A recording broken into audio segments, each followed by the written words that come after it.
Hello students, आप सभी का हमारे यूट्यूब चैनल में स्वागत है। स्टूडेंट्स, प्रीवियस वीडियो में हमने क्वेश्चन नंबर 3B का फर्स्ट पार्ट पढ़ा था। सेकंड पार्ट हम बनाना भूल गए थे। सेकंड पार्ट हम इसमें सॉल्व कर रहे हैं। सेकंड पार्ट है let G be a group and let ZG be the centre of G if G यानी factor group G and ZG is cyclic then so that G is abelian. ठीक है students, ये question है, इसको हमें show करना है। ठीक है, तो बेसिकली समझते हैं हमारे पास पूछा क्या गया है और क्या हमें शो करना है। तो देखो, सबसे पहले हमारे पास क्वेश्चन क्या है, let G is a group.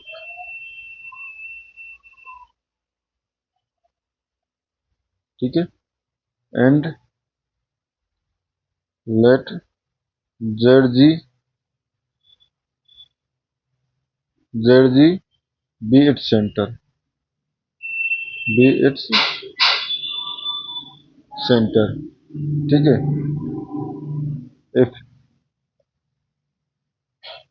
GZG is cyclic and factor group जो है वो साइक्लिक है, then so that G is abelian. ठीक है स्टूडेंट्स, अब देखो, कोई भी क्वेश्चन है उसको अगर हम सॉल्व करना है तो जो बेसिक डेफिनेशन है वो हमें पता होना चाहिए। तो सबसे पहले डेफिनेशन हम रिकॉल कर लेते हैं। सेंटर ऑफ जी क्या होता है? सेंटर ऑफ जी यानी सेंटर ऑफ ग्रुप जो है वो जेड जी, ये क्या होता है? ऐसे element Z belongs to G जिनके लिए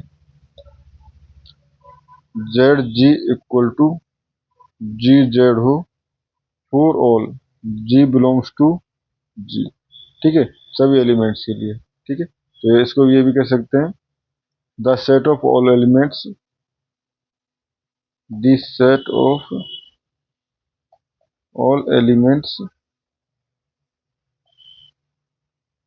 that commute with everything.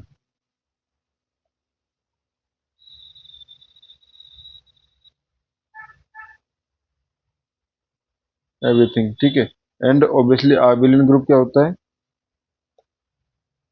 आबिलियन group, तो आबिलियन ग्रुप होता है हमारे पास अगर एलिमेंट किसी दो X Y equal to Y X हो for all X Y belongs to G, यानी ग्रुप जी में X Y equal to Y X हो तो उस कंडीशन में जी जो है वो हमारे पास आबिलियन ग्रुप होता है।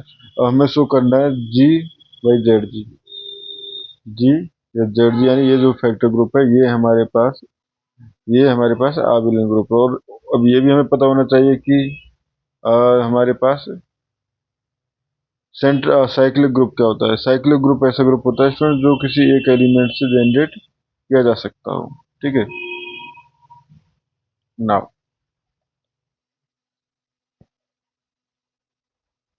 इसका मतलब देखिए लिख लेते हैं। G Z G and factor group का मतलब क्या है? Z G is cyclic. इसका मतलब हमारे पास कि जी जेड जी जो फैक्टर ग्रुप है, यानी कि ये जो किसी एलिमेंट जी कोई एलिमेंट होगा एंड जेड जी से जनरेट किया जा सकता हो। ठीक है, यानी जो फैक्टर ग्रुप है सारे वो इस तरह से जनरेट किए जा सकते हो। ठीक है, तो या हम कहें और every coset look like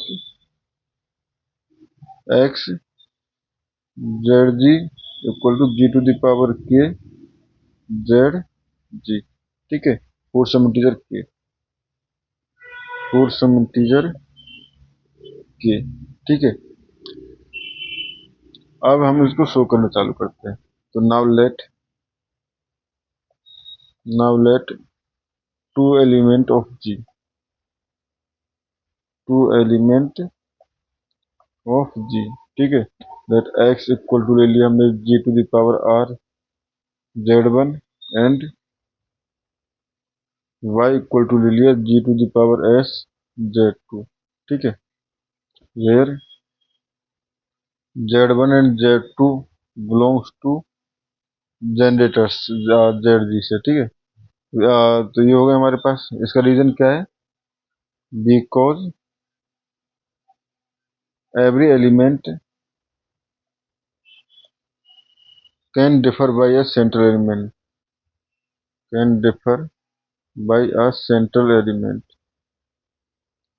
central element. ठीक है। Now X Y equal to हो जाएगा G to the power R Z G to the power S Z equal to ji to the power R G to the power S Z one Z two. ठीक है। तो ये हो गया G to the power R plus S Z one Z two. ठीक है। G to the power R plus S Z one Z two. Now since Z one and Z two the centre are in the centre in the centre, तो centre में है तो इसका मतलब ये हम आर एलिमेंट के साथ कम्यूट होंगे। ठीक है। तो they commute with each other, with each other. ठीक है। तो यहाँ पे अगर हम देखें वाई एक्स अगर लिखना चाहें तो ये G to the power S G to the power Z two and G to the power R Z one equal to ये हो जाएगा G to the power S plus R Z one Z two. तो यहाँ से हम कह सकते हैं सो आप देखें तो Y X equal to X Y दोनों इक्वल है, implies so X Y equal to Y X, hence G is abelian, hence G is abelian. ठीक है स्टूडेंट्स, और इस क्वेश्चन में हमें इतना ही शो करना था। Thank you students.